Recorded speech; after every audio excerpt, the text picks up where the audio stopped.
संधिवात अर्थात कुठलेही सांधे दुखणे, जर तुमचे गुडघे दुखत असतील किंवा तुमची मान दुखत असेल, पाठ दुखत असेल, कंबर दुखत असेल, घोट्याचा सांधा दुखत असेल, मनगटाचे सांधे दुखत असतील किंवा बोटांचे छोटे छोटे सांधे दुखत असतील, ओव्हरऑल काय तर शरीरातला कुठलाही तुमचा जर सांधा दुखत असेल आणि तुम्ही त्याच्यासाठी ट्रीटमेंटसुद्धा घेताय आणि तरीही आराम मिळत नसेल तर आजचा हा व्हिडिओ तुमच्यासाठी महत्त्वाचा आहे. महत्त्वाचं याच्यासाठी की आज ह्या व्हिडिओमध्ये संधिवातासाठी किंवा सांध्यांच्या आजारांसाठी, सांधे दुखीसाठी अशा 8 महत्त्वाच्या टिप्स सांगणार आहे की कदाचित तुम्ही घेत असलेल्या औषधांपेक्षाही जर तुम्ही ह्या 8 महत्त्वाच्या टिप्स व्यवस्थित फॉलो केल्या तर तुम्हाला त्याचा चांगला रिझल्ट किंवा चांगला रिलीफ मिळणार आहे. हे अनेक पेशंटच्या अनुभवावरून बघितलेलं आहे आणि म्हणून आज इथे सांगणार आहे. नमस्कार, मी डॉक्टर तुषार कोकाटे. पुन्हा एकदा खूप खूप स्वागत आहे तुमचं. आज सांधेदुखीसाठी ज्या 8 महत्त्वाच्या टिप्स सांगणार आहे त्याच्यापैकी पहिली आणि सगळ्यात महत्त्वाची टिप ज्याच्याकडे खरं तर खूप दुर्लक्ष केलं जातं किंवा त्याचा तितकासा विचार केला जात नाही, परंतु तो सगळ्यात मोठा हेतू म्हणजे कारण असण्याची सुद्धा शक्यता आहे. ते म्हणजे आज आपल्या घरात आपली घरं काही मातीची राहिलेली नाही किंवा खाली शेणाने सारवलं जात नाही. सगळ्यांकडे वेगवेगळ्या प्रकारच्या फरशा असतात आणि ह्या ज्या फरशा आहेत ह्या पावसाळ्यामध्ये आणि हिवाळ्यामध्ये अत्यंत थंड पडतात, अगदी थंडगार पडलेल्या असतात. आणि जर तुम्ही नियमित घरात राहत असाल, घरातच वावरत असाल तर ह्या फरशीवरून अनेक वेळा चालणं होतं आणि दिसतं असं की आपले जे काही पाय आहेत हे वाताचं स्थान सांगितलेलं आहे. म्हणजे ह्या वाताच्या स्थानाला जेव्हा तुम्ही फरशीवरून चालत असता तेव्हा त्या फरशीतला जो काही गारवा आहे तो हे पाय शोषून घेतात असं म्हटलं तरी चालेल. आणि जेव्हा हा गारवा त्या पायांवरती परिणाम करतो, त्या वाताच्या स्थानावरती परिणाम करतो, तेव्हा हा वात नुसत्या पायांपुरता नाही तर संपूर्ण शरीरात वाढण्याची शक्यता असते. आणि म्हणूनच घरामध्ये अशा वेळी जेव्हा तुम्हाला संधिवात वगैरे असा काही त्रास असेल तेव्हा घरात वावरताना ॲटलिस्ट सॉक्स वगैरे वापरणं किंवा घरात वापरण्यासाठीची जर एक सेपरेट आपण चप्पल केली जी बाहेर आपण वापरत नाही, घरातच वापरतो तर तरीसुद्धा चालेल. परंतु त्या फरशीच्या गारव्यापासून स्वतःच्या पावलांचं रक्षण करणं खूप महत्त्वाचं आहे. कारण आपली पावलं, आपले पाय हे वाताचं स्थान आहे आणि तिथून जर आपण वात वाढवला तर तो सगळ्या शरीरभर पसरण्याची शक्यता असते. आणि मग आपले जे काही सांधे आहेत हे सांधे तर जिथे शरीरात वात वाढला तर हा वात जाऊन कुठे राहतो तर तो सांध्यांच्या ठिकाणी राहतो. आणि अशा पद्धतीने जर डेली तुमचा वात वाढत असेल तर निश्चितपणे तुमचा संधिवात किंवा सांधेवात किंवा सांधेदुखी बरं होणं खरंच खूप अवघड बनणार आहे. त्यामुळे ही टिप खूप महत्त्वाची.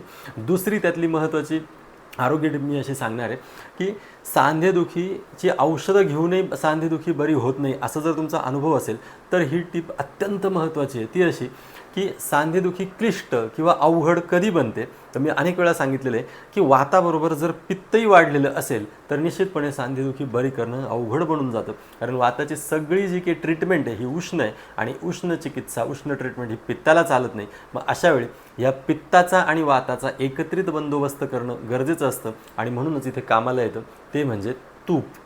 संधिवाताच्या किंवा सांधेदुखीच्या रुग्णांनी तूप खाणं हे अत्यंत गरजेचं आहे. ह्या तुपाने शरीराला स्निग्धता येते, ह्या तुपाने शरीरातलं पित्त कमी होतं, या तुपाने शरीरातली उष्णता कमी होते आणि जे काही आपण म्हणतो ना की सांध्यांमधलं वंगण कमी होत चाललेलं आहे तर हे असं वंगण भरून येण्यासाठी सुद्धा हे तूप मदत करत असतं.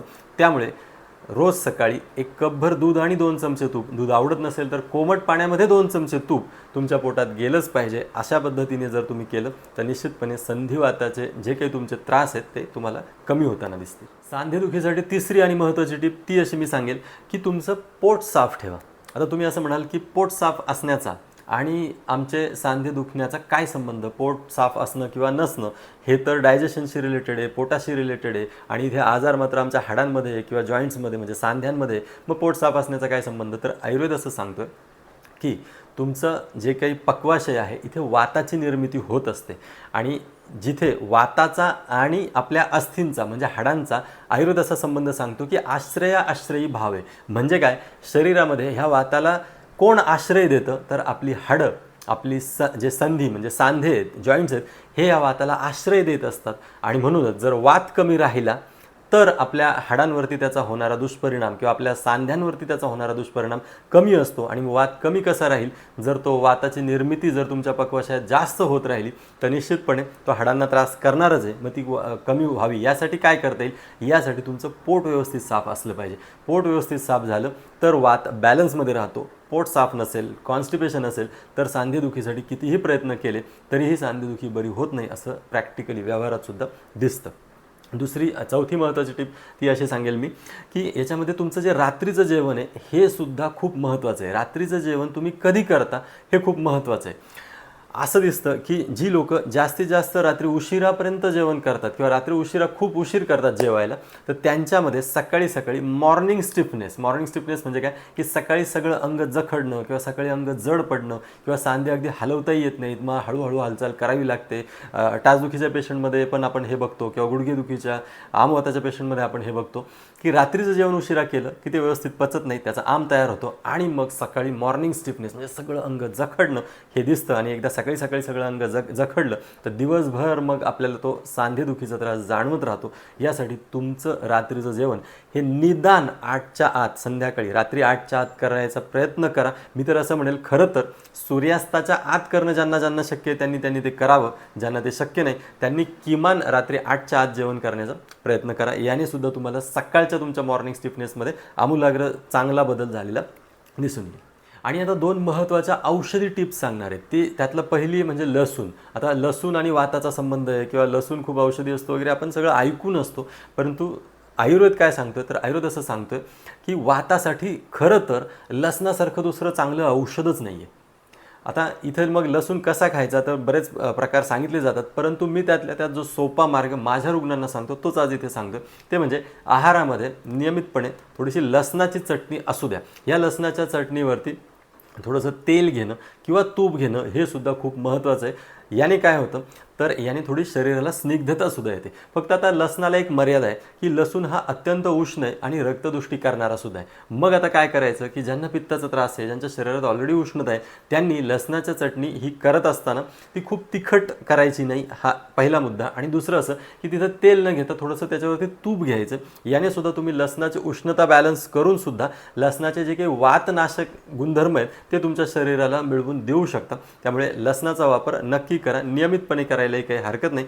दुसरा महत्त्वाचं द्रव्य ते म्हणजे कांदा असं मी सांगेल. आता ह्या कांद्याचं काय वैशिष्ट्य आहे, तर कांदासुद्धा उत्तम प्रकारचा वातशामक आहे. अगदी लसणाचे जे गुणधर्म आहेत ते सगळे गुणधर्म कांद्यामध्ये सुद्धा असतात असं आयुर्वेद सांगतो. परंतु कांद्याचं एक वैशिष्ट्य आहे की कांदा तितकासा पित्तकर नाही आहे. त्यामुळे ज्यांना लसूण अजिबातच चालणार नाही त्यांनी कांदासुद्धा आपल्या आहारामध्ये समाविष्ट करायला काहीच हरकत नाही. मग आता कांदा कसा खायचा याबाबत आपल्याकडे जेवणामध्ये रुटीनली कांदा कच्चासुद्धा खाल्ला जातो, तसासुद्धा खाऊ शकता किंवा कांद्याची चटणी वगैरे तुमच्याकडे काही बनवत असतील तर तशा पद्धतीने. पण आहारात कांदा असला पाहिजे संधिवात बरा करण्यासाठी किंवा शरीरातला वाताचा त्रास कमी करण्यासाठी. 7वी आणि महत्त्वाची टिप ती अशी की अनेक रुग्ण मला विचारतात की डॉक्टर समजा गुडघे दुखत आहेत किंवा दुसरे कुठले सांधे दुखत आहेत तर आम्ही ते कशाने शेकवू का, आणि मग शेकवायचं तर कशाने शेकवायचं.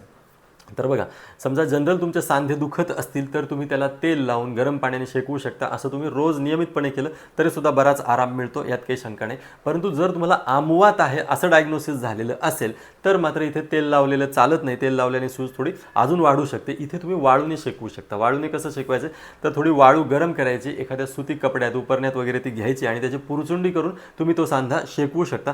अशा पद्धतीने नियमितपणे शेकवणं आमवाताच्या पेशंटनी आणि इतर पेशंटनी मग गरम पाण्याने शेकवणं हे सुद्धा तुमच्या सांधेदुखी बरी करण्यामध्ये खूप महत्त्वाची भूमिका बजावत असतं. आणि आता शेवटची आणि 8वी टिप जी खूप महत्त्वाची आहे, आमवात सोडून बाकीचे जे काही सांधेदुखीचे रुग्ण आहेत त्यांच्यासाठी तर ती खूप महत्त्वाची आहे, ती अशी की तुमच्या सांध्यांना नियमितपणे तेल लावा.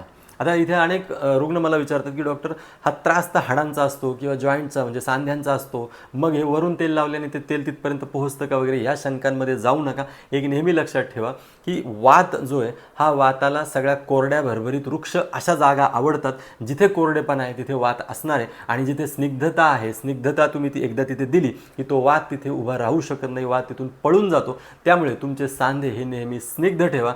जिथे जिथे स्निग्धता आहे तिथे वात राहणार नाही, आणि जर वातच राहिला नाही तर आयुर्वेद असं सांगतो की वातात दूते नास्ती रुजा, म्हणजे जर वातच नसेल तर रुजा म्हणजे वेदना कुठून होणार. वेदना होण्यासाठी वात तिथं असणं गरजेचं आहे, आणि जर वातच तुम्ही तिथून काढून टाकला तर तुम्हाला वेदना होणार नाहीत. पर्यायाने तुमची सांधेदुखी बरी होणार आहे. त्यामुळे नियमितपणे अभ्यंग करा. जर शक्य असेल तर संपूर्ण अंगाला तेल लावा. ज्यांना हे शक्य नाही त्यांनी निदान जे जे सांधे दुखत आहेत तुमचे त्या सांध्याला तिळाचं तेल म्हणा किंवा बाकी आयुर्वेदात अनेक सिद्ध तेलं सांगितलेली आहेत, ती तेलंसुद्धा तुम्ही वापरू शकता. नियमितपणे जर तेलाचा असा अभ्यंग सांध्यांना केला तर सांधेदुखी वेगाने त्वरेने बरी व्हायला हे मदत करत असतं. असो, तर संधिवाताच्या रुग्णांमध्ये जे काही आत्तापर्यंत भरपूर रुग्ण बघितलेले त्यांच्यामध्ये औषधं देत असताना मी हे सगळ्या गोष्टी सांगत असतो, तर ते आज व्हिडिओच्या निमित्ताने तुम्हालाही सगळ्यांना सांगितलेले आहेत. तर असो, संधिवातासाठी किंवा सांध्यांच्या आजारांसाठी फक्त वेदनाशामक औषधं घेणं, स्टिरॉइड घेणं हाच उपाय नसतो. आयुर्वेदाने याच्यामध्ये पंचकर्म सांगितलेले आहे, अनेक चांगली चांगली औषधंसुद्धा सांगितलेली, अनेक वेगवेगळ्या प्रकारचे तेलंसुद्धा सांगितलेले आणि ह्या महत्त्वाच्या ज्या टिप आत्ता ज्या सांगितलेल्या त्यासुद्धा तुम्ही जर फॉलो केल्या तर निश्चितपणे तुमच्या सांधेदुखीचा जो काही त्रास आहे तो कमी होताना दिसतो. बाकी आज इथे थांबतोय. ही माहिती, हा आयुर्वेद तुम्हाला कसा वाटला हे मला नक्की कळवा. याबद्दल तुमच्या काही शंका असतील, प्रश्न असतील तर त्यासुद्धा कमेंट बॉक्समध्ये नक्की विचारा. व्हिडिओ जर तुम्हाला आवडला असेल, उपयोगाचा वाटत असेल तर नक्की नक्की नक्की शेअर करा. आणि हो, चॅनल तुम्ही अजूनही सबस्क्राईब केलेलं नसेल तर चटकन पटकन करून टाका, कारण आरोग्यविषयक आयुर्वेदविषयक वेगवेगळी नवनवीन आणि तरीही शास्त्रीय अशी माहिती घेऊन आपण पुन्हा भेटत राहणारच आहोत. खूप खूप धन्यवाद.